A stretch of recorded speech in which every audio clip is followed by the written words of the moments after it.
Hello my dear students, Mitra GS ফোরামে তোমাদের সবাইকে স্বাগত জানাই। আজকে আমাদের যে ক্লাসটা আজকে আমাদের যে ক্লাস সেটা হচ্ছে advent of European in India. এর উপরে আমাদের আজকের এই টপিকটা। তাহলে আমরা চলো শুরু করা যাক। তাহলে অ্যারাইভেল আমাদের ইউরোপ থেকে যে সমস্ত বিদেশি বণিকা বা কোম্পানিরা ভারতবর্ষে এসেছিল ব্যবসা করবার জন্য, তারা কখন টাইমে এসেছে সেগুলো আমরা একটু দেখে নিই শুরুতে। আচ্ছা, তাহলে কি হচ্ছে না অ্যারাইভেল কখন এসেছিল? না দেখো কখন এসেছিল। না ফার্স্টে এসেছিল দেখো পর্তুগিজ। পর্তুগিজরা ফার্স্টে এসেছিল, কবে এসেছিল? 1498 সালে এসেছিল। ডাচরা কবে এসেছিল? 1605-এ এসেছিল। ইংলিশ এরা কবে এসেছিল? 1608-এ। ডানিশ কোম্পানি কবে এসেছিল? না 1620-তে। এবং ফ্রেঞ্চরা কবে এসেছিল? 1668-তে। কিন্তু এস্টাবলিশ এরা কিন্তু আলাদা আলাদা টাইমে হয়েছে। কেমন? না যারা পর্তুগিজ যারা প্রথমে এসেছে ভারতবর্ষে তারা এস্টাবলিশড হয়েছিল 1498 সালে। ডাচরা যারা সেকেন্ডে এসেছিল কিন্তু এস্টাবলিশড হয়েছিল 1602 সালে। ইংলিশ যারা 3 নম্বরে এসেছিল 1608-এ, তারা এস্টাবলিশড হয়েছে 1600, মানে সেকেন্ডে। ফার্স্টে আমাদের পর্তুগিজ এস্টাবলিশ হয়েছে, সেকেন্ডে আমাদের ইংলিশরা এস্টাবলিশ হয়েছে, তারপরে ডাচরা এস্টাবলিশ হয়েছে, ডাচ কোম্পানি। দানিশ যারা 1620-তে এসেছে এস্টাবলিশ হয়েছিল 1616 সাল। ফ্রেঞ্চ যারা 1668-তে एस्टेब्लिश হয়েছিল তারা এসেছিল 1664। एक बार मैं फिर से बता देता हूँ, ठीक है। आज का जो टॉपिक है वो है एडवेंट ऑफ द यूरो। इसमें से कौन कौन भारत में व्यापार के लिए आए? तो अराइवल में हम लोग देखेंगे सबसे पहले पोर्तुगीज। ये पोर्तुगीज कब आया था? 1498 में। डच कब आए थे? 1605 में। इंग्लिश कब आए थे? 1608 में। डैनिश कब आए थे? 1620 में। और फ्रेंच कब आए थे ना? 1668 में। लेकिन इन लोग का जो एस्टेब्लिशमेंट ईयर है ये अलग अलग है। क्या? कि पोर्तुगीज 1498 में एस्टेब्लिश हुआ था, पोर्तुगीज कंपनी। डच 1602 में एस्टेब्लिश हुआ था। इंग्लिश 1600 में एस्टेब्लिश हुआ था। दानिश 1616 में एस्टेब्लिश हुआ था। और फ्रेंच 1664 में ये एस्टेब्लिश हुआ था। आशा करता हूं यहाँ तक आप लोगों को समझ में आ चुका है। अब नेक्स्ट में देखिए, सबसे पहले हम लोगों ने क्या देखा? सबसे पहले तो पोर्तुगीज आया। पोर्तुगीज, अब देखिए एक तो चीज, पोर्तुगीज आया कब? 1498 में। अब भारत में रहा कब तक? ना 1961 में। तो सबसे पहला कोशिश जिसने किया था वो था बार्टोलोमियो दियाज ने। ये कहाँ आया? कि रीच किया southern most tip of Africa. यानी कि आप मैप में देखिए, ये जो पोर्शन है इस पोर्शन में ये आकर पहुंचा, लेकिन इसको भारत मिला नहीं। तो ये जो जगह था इसको पहले तो नाम था केप ऑफ स्टॉर्म, बाद में इसका नाम पड़ा केप ऑफ गुड होप। ठीक है। अब इसके बाद এরপরে কি হয়েছে? না এরপরে দেখো ভাস্কো ডা গামা আমাদের ভারতবর্ষে এসে পৌঁছে। তাহলে এত দূর অব্দি তো ওদের রাস্তাটা চেনাই ছিল, তাই না? কেপ অফ গুড হোপ অব্দি।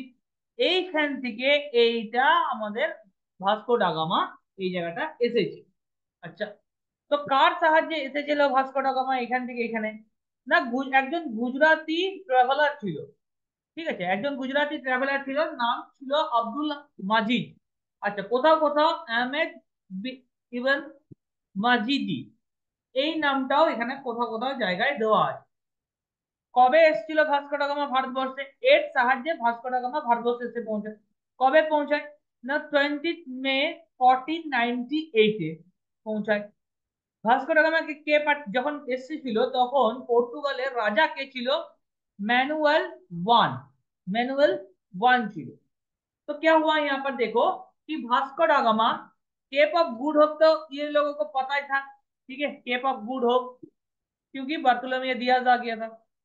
तो यहाँ पर इसके बाद यहाँ से यहाँ तक, अब वास्को ड गामा जब यहाँ पर पहुंचा तब उसे एक गुजराती ट्रेवलर बस सेलर उनको मिल गया, जिसका नाम था अब्दुल मजीद, और कहीं कहीं जगह पर लिखा हुआ है अहमद इब्न मजीदी। ठीक है, तो इसके मदद से वास्को ड गामा क्या हुआ, भारत में आ गया। कब आया? 20 मई 1498 में।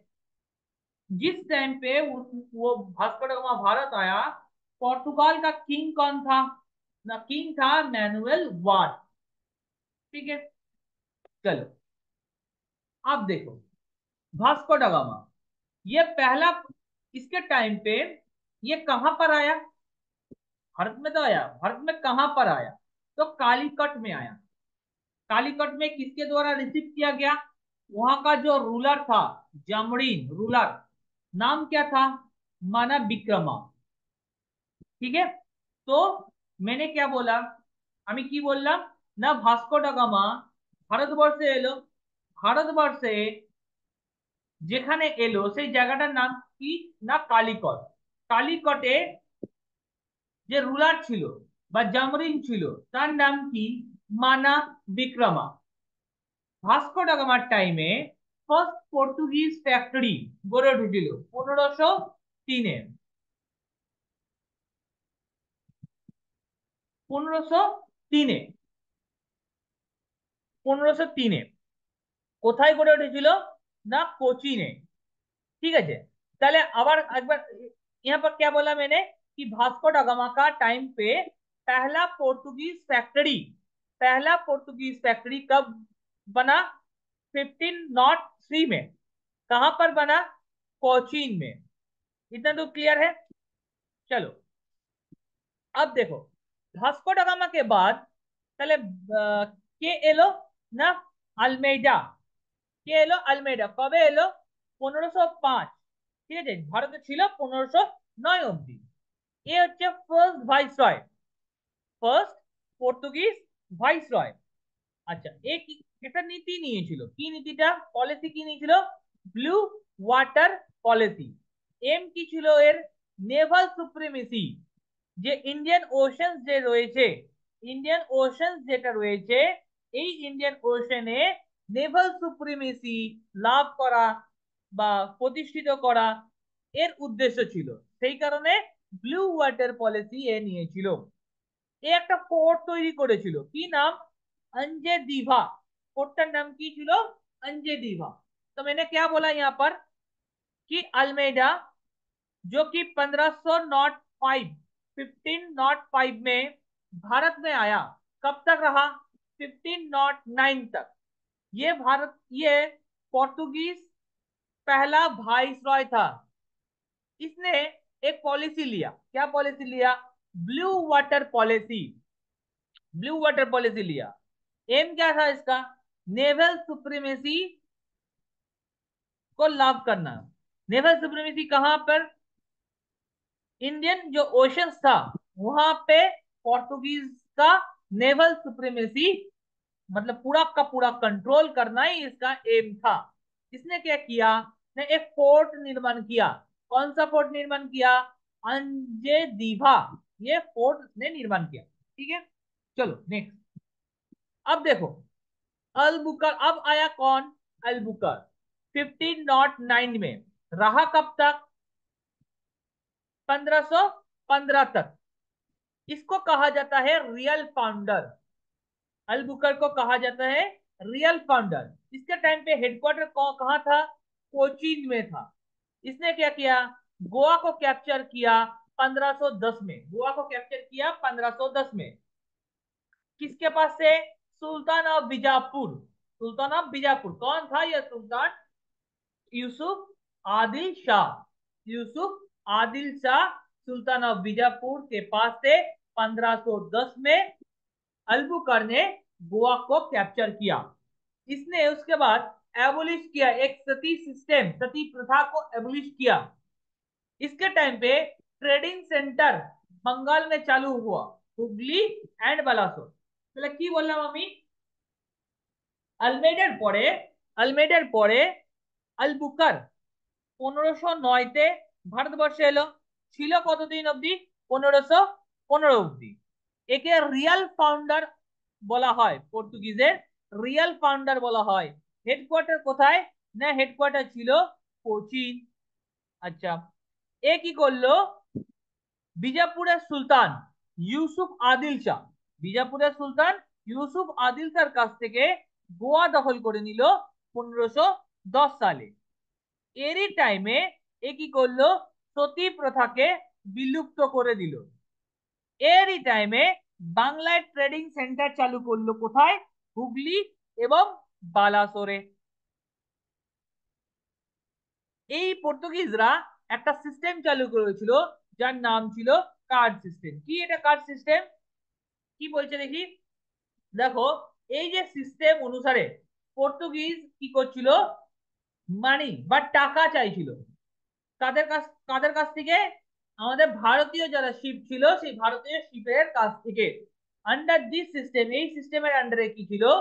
Captain of all Indian ship sailor sailing to the destination, যারা তাদের নিজেদের গন্তব্যস্থলে যে সমস্ত ভারতীয় শিপ আসতে চাইছে, not reserved by the Portuguese, were obliged to buy passes or license from Viceroy of Goa।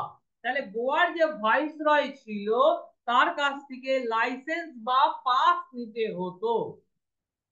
ঠিক আছে, এই কার্ড সিস্টেম অনুসারে যদি তাদের কাছ থেকে পাস না পাওয়া যেত তাহলে পর্তুগিজরা কি করতো? সেই সমস্ত শিপকে দখল করে দিত। বোঝা गया? तो क्या बोला मैंने? पोर्तुगीज लोगों ने क्या किया? गोवा का जो वाइसरॉय था, उन लोगों ने क्या किया? गोवा के वाइसरॉय का एक परमिशन व लाइसेंस व पास जारी कर दिया। हर इंडियन शिप के जो सेलर था उनको अपने डेस्टिनेशन तक पहुंचने के लिए ये पासेस व लाइसेंस जरूरी था। इसके मदद इस लाइसेंस के एवज में ये लोग क्या करते थे? पैसा ले लेते थे। और जिनके पास ये लाइसेंस नहीं रहता था उनके इस शिप को, इंडियन शिप को ये लोग सीज कर लेते थे। तो इसी को कार्ड सिस्टम कहा जाता है। ठीक है, नेक्स्ट आप Dutch east India company. Dutch east India company কখন গঠিত হলো? না 1602-তে ডাচ ইস্ট ইন্ডিয়া কোম্পানি গঠিত হলো। ফার্স্ট ফ্যাক্টরি কোথায় ছিল? মাছলিপট্টনম। ডাচদের ফার্স্ট ফ্যাক্টরি কোথায় ছিল? মাছলিপট্টনম। 1605-এ এটা গড়ে উঠেছিল। গোল্ড কয়েন এটা একটা চালু করেছিল, কি নাম ছিল? প্যাগোডাস। হেডকোয়ার্টার কোথায় ছিল? পুলিকট। এই পুলিকটের ডাচরা প্রথম ফ্যাক্টরি গড়ে তুলেছিল 1610 সালে। চুরাটে গড়ে উঠেছিল 1616, চিচুড়াতে গড়ে উঠেছিল 1653-তে এবং কাসিম বাজারে গড়ে তুলেছিল 1658 साले। তাহলে ডাচ ইস্ট इंडिया कंपनी कब बना? 1616 में। पहला जो फैक्ट्री बना कहां पर? मुसलीपट्टनम में 1605 में। इन लोगों ने गोल्ड कॉइन का इस्तेमाल करते थे जिसका नाम था पैगोडास। हेडक्वार्टर इन लोगों का था पुलिकट। डच फैक्ट्री, ये पुलिकट में पहला डच फैक्ट्री कब बना? 1610 में। सूरत में 1616 में, चुचुरा में 1653 में और कासिम बाजार में 1658 में। इसके बाद बैटल ऑफ बेदारा। ये बैटल ऑफ बेदारा किसके बीच में हुआ? डच और इंग्लिश के बीच में। कब हुआ? 1759 में। कहा हुआ? बंगाल में। ये इसे एंग्लो डच रिवलरी कहा जाता है। इस युद्ध के बाद क्या हुआ? भारत से डच पावर पूरी तरह से खत्म हो गया। তাহলে কি বললাম আমি? Battle of Bedara. Battle of Bedara কাদের মধ্যে হয়েছিল?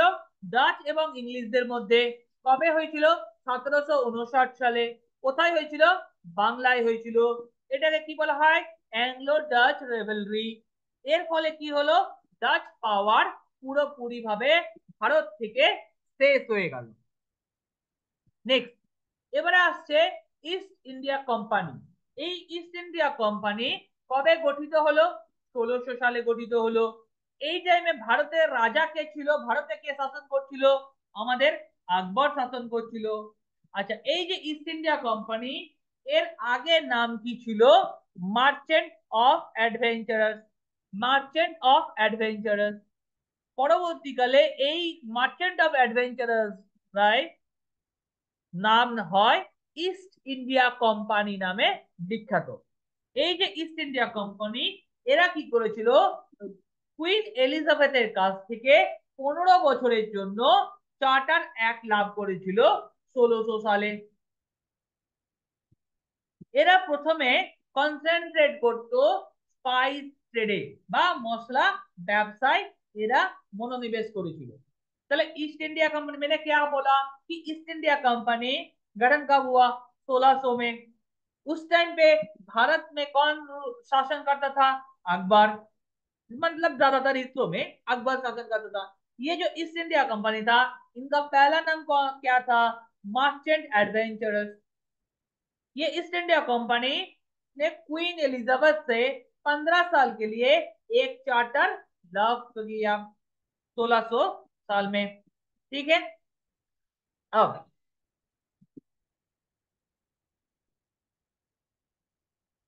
Captain Hawking. ক্যাপ্টেন হকিং কার টাইমে ভারতবর্ষে এসছে? না জাহাঙ্গীরের দরবারে এসছে ভারতবর্ষে। কখন এসছে? 1608-এ। শিপটার নাম কি ছিল? জাহাজটার নাম হেক্টর ছিল। এর টাইমে 1611-তে ফার্স্ট ফ্যাক্টরি টেম্পোরারি ভাবে গড়ে উঠেছিল साउथ इंडिया की। কোথায়? না মুসলিপট্টনম। क्या मैंने बोला? कैप्टन। इसके बाद कौन इंग्रेजी में सबसे पहले कौन आया? कैप्टन हॉकिंस आया। कब आया? जहांगीर के टाइम पे आया, जहांगीर के कोर्ट में आया। कब आया? 1608 में आया। कौन शिप? इसका जो शिप था इसका नाम क्या था? हेक्टर था। तो इंग्रज ने पहला जो factory, temporary factory south India में बनाया। कहां पर बनाया? मुसलीपट्टनम में 1611 में। ठीक है। नेक्स्ट, इसके बाद बैटल ऑफ स्वाली होल। ये बैटल ऑफ स्वाली होल किसके बीच में था? इंग्लिश एंड पोर्टुगीज के बीच में बैटल ऑफ स्वाली होल हुआ था। कहां पर हुआ था? सूरत में। इस युद्ध के बाद पोर्तुगीज वाले हार गए और मुगल एम्पायर के सामने इनका जो दबदबा था इंग्लिश का, वो निकल कर बाहर आया और इनको परमानेंट फैक्ट्री बनाने के लिए मंजूरी मिल गई। कहां पर? सूरत में 1613 में। কি বললাম আমি? না battle of Swally Hole. Battle of Swally Hole কাদের মধ্যে হলো? ইংলিশ এবং পর্তুগিজদের মধ্যে হলো ব্যাটেল অফ সোয়ালি হোল। কোথায় হলো? সুরাটে হয়েছিল ব্যাটেল অফ সোয়ালি হোল। এই ব্যাটেল অফ সোয়ালি হোলে পর্তুগিজরা কি করলো? না হেরে গেল এবং যার ফলে মুঘল সম্রাটের চোখে ইংরেজদের প্রভাব প্রতিপত্তি বেড়ে গেল।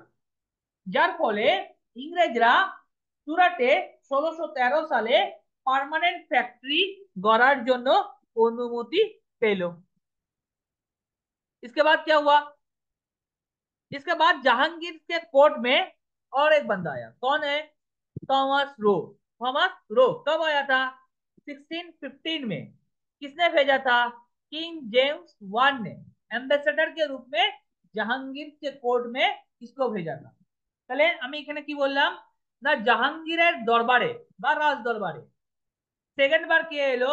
না থমাস রো এলো। কবে এলো? 1615 সালে। কে পাঠিয়েছিল? কিং জেমস ওয়ান অ্যাম্বাসেডর করে। ঠিক আছে। Next, first factory. ইংরেজদের যে ফার্স্ট ফ্যাক্টরি বাংলায় কবে গড়ে উঠলো? হুগলিতে 1651-তে। হুগলিতে 1651-তে। পারমিশন কে দিল? পারমিশন দিল সুজা। সুজা, এই সুজা কে ছিল? শাহজাহানের সেকেন্ড ছেলে ছিল। শাহজাহানের সেকেন্ড ছেলে ছিল সুজা। ঠিক আছে। আচ্ছা, 1690-তে 1690-তে জব চার্নক একটা ফ্যাক্টরি গড়ে তুলেছিল। কোথায়? সুতানটিতে একটা ফ্যাক্টরি গড়ে তুলেছিল। এই ফ্যাক্টরির পরবর্তীকালে সুতানটি দুর্গতে তৈরি হয় 1696 সালে। পরবর্তীকালে 1698 সালে কোম্পানি কি করলো, সুতানোটি, কলকাতা এবং গোবিন্দপুর তোমার জায়গির নিল বা জমিদারি নিয়ে নিল 1200 টাকার বিনিময়ে, এবং পরবর্তীকালে এই তিনটাকে मिलिए नाम है कोलकाता। मैंने क्या बोला यहाँ पर कि पहला फर्स्ट फैक्ट्री बंगाल में कहाँ हुआ था, हुगली में 1651 में। किसने परमिशन दिया, सूजा। सूजा कौन था, शाहजहां का बेटा था, सेकंड बेटा था, ठीक है। अब 1690 में जॉर्ज चार्नक ने सूतानोटी में एक फैक्ट्री बनाया। ठीक उसके कुछ साल बाद 1696 में सूतानोटी में दुर्ग भी बना दिया। 1698 में कंपनी ने क्या किया, सूतानोटी, कोलकाता और गोविंदपुर ये तीनों का जमींदारी ले लिया 1200 रुपए के एवज में, और इन तीनों को मिलाकर बाद में कोलकाता का निर्माण किया गया। ठीक है। इसके बाद बॉम्बे, अब देखते हैं बॉम्बे के बारे में, देखते हैं क्या बोला गया। King Charles to, king Charles to कहाँ का, इंग्लैंड का। इन्होंने शादी किया किसके साथ, पोर्तुगीज प्रिंसेस के साथ, जिसकी वजह से इनको डाउरी मिला। ठीक है, पोर्तुगीज प्रिंसेस के साथ शादी किया और इनको डाउरी मिला। डाउरी में क्या मिला, बॉम्बे। अब ये ठहरा इंग्लैंड में, भारत में बॉम्बे को लेकर करेगा क्या, तो इन्होंने क्या किया, क्राउन ने बॉम्बे को कंपनी को दे दिया 10 के एवज में। তাহলে এখানে কি বললাম, চার্লস, কিং চার্লস টু ইংল্যান্ডের, এ কি করলো, পর্তুগিজ যে প্রিন্স ছিল সেই পর্তুগিজ প্রিন্সেসকে এ বিয়ে করলো। বিয়ে করলে, বিয়ে করার পরে কি পেলো, ডাউরি পেলো। ডাউরি হিসেবে কি পেচ্ছে না, মুম্বাইকে পাচ্ছে। এবারে ও থাকছে ইংল্যান্ডে আর জায়গাটা আছে ভারতবর্ষের বোম্বাইতে, তো ও কি করবে, তো ও কি করলো, কোম্পানিকে 10 পাউন্ডের বিনিময়ে বোম্বাই দিয়ে দেওয়া হলো। বোম্বাই দিয়ে দিল কাকে, কোম্পানিকে। ঠিক আছে। আচ্ছা, এরপরে আসছে ঔরঙ্গজেব, ইংরেজদের টাইমে ঔরঙ্গজেব। ঔরঙ্গজেবের যদি আমরা টাইম পিরিয়ডটা দেখি 1658 থেকে 1760, তো এই টাইমে ইংরেজদের সাথে মুঘলদের যুদ্ধ হয় 1668 সালে। এই যুদ্ধে ইংরেজরা পরাজিত হয় এবং ঔরঙ্গজেব হুগলি, মছলিপট্টনম এই জায়গাগুলো আবার নিয়ে নেয় ব্রিটিশদের কাছ থেকে, এবং ব্রিটিশরা কি করে, ক্ষমা চাইতে বাধ্য হয় औरंगजेब काছে। क्या बोला मैंने कि औरंगजेब का जो टाइम पीरियड था 1658 से लेकर 1707 तक, इस टाइम पे, इस औरंगजेब के टाइम पे इंग्रेजों के साथ मुगलों का युद्ध हुआ, वार हुआ। ठीक है, वार हुआ। कब वार हुआ था, 1668 में। इस युद्ध में औरंगजेब जीत गया और इसने क्या किया, हुगली, मछलीपट्टनम ये सारे के सारे जगह कब्जा कर लिया, फिर से अपने अंदर में ले लिया। किसके पास से, ब्रिटिशों के पास से। इसके बाद इस घटना के चलते ब्रिटिशों को माफी मांगना पड़ा औरंगजेब से। ठीक है। अब इसके बाद फारूकशियार आते हैं। 1717 में एक रॉयल डिक्री या फरमान जारी करता है, जिसको क्या कहा जाता है, मैग्ना कार्टा ऑफ कंपनी। अच्छा, इसी के रिलेटेड एक और है गोल्डन डिक्री, जो किसने जारी किया था, गोलकोंडा के राजा ने। कब किया था, 1632 में 500 প্যাগোডাস के বিনিময়। তাহলে আমি এখানে কি বললাম, ফারুকশিয়ার 1717 রয়্যাল ডিক্রি বা ফরমান জারি করলো, যেটা ম্যাগনা কার্টা অফ কোম্পানি নামে পরিচিত। এছাড়া আরেকটা আছে গোল্ডেন ডিগ্রি, যেটা কে জারি করেছিল, গোলকুন্ডা শাসক, গোলকুন্ডা শাসক জারি করেছিল 1632 সালে 500 প্যাগোডার বিনিময়ে। আচ্ছা, এই ফরমানে ছিল কি, এই ফরমানে ছিল 30,000 টাকার বিনিময়ে বাংলায় ট্রেড করতে পারবে, 10,000 টাকার বিনিময়ে সুরাটে ট্রেড করতে পারবে। আচ্ছা, company was allowed to rent more territory around Kolkata. Company allowed to use their own currency through out India. তাহলে কোম্পানি নিজের কারেন্সি তে ট্রেড করতে পারবে, যেটা বোম্বেতে তৈরি করা হতো। ঠিক আছে, তাহলে এটা হলো আমাদের পার্মানেন্ট যে প্রভিশন গুলো ছিল সেগুলো। নেক্সট আসছে ডেনমার্ক। নেক্সট আসছে কি না ডেনমার্ক। ডেনমার্ক কবে গঠিত হয়েছে? 1616 সালে ডেনিশ ইস্ট ইন্ডিয়া কোম্পানি গঠিত হয়েছে 1616 সালে। এই ডেনিশ ইস্ট ইন্ডিয়া কোম্পানির দুটো ফ্যাক্টরি, ফার্স্ট ফ্যাক্টরি গড়ে উঠেছিল 1620-তে ট্রাঙ্কোবার তামিলনাড়ুতে, আর সেকেন্ড ফ্যাক্টরি গড়ে উঠেছিল 1676-এ শ্রীরামপুর বেঙ্গলে। 1845 সালে এরা সমস্ত তাদের সমস্ত फैक्ट्री ब्रिटिशদের बिक्री করে দেয়। তাহলে मैंने यहाँ पर क्या बोला, डानिश ईस्ट इंडिया कंपनी 1616 में बनके तैयार हो गया। इन लोगों का फर्स्ट जो फैक्ट्री था 1620 में बना। कहाँ बना? तमिलनाडु के ट्रंकोबार में। बंगाल में सेकंड फैक्ट्री बना 1676 में श्रीरामपुर में। इसके बाद 1845 में इन लोगों ने क्या किया, इनका जितने भी फैक्ट्रीज था ये ब्रिटिशों को बेचकर यहाँ से निकल लिए। इसके बाद कौन आता है? इसके बाद आएगा फ्रांस। ये है आखिरी। ठीक है, इसके बाद इंग्लैंड डेनिश के बाद सिर्फ डेनमार्क व डेनिश के बाद सिर्फ और फ्रेंच आया। तो फ्रेंच कंपनी ये था लास्ट, ये वाला था फ्रेंच कंपनी लास्ट। 1664 में फ्रेंच ईस्ट इंडिया कंपनी का स्थापना हुआ। किसने किया था? फ्रांस का राजा था लुइस, और जो फाइनेंस मिनिस्टर था कोलबार्ट। इन दोनों ने मिलकर इस फ्रेंच ईस्ट इंडिया कंपनी को बनाया। ये इंडिया कब पहुंचा?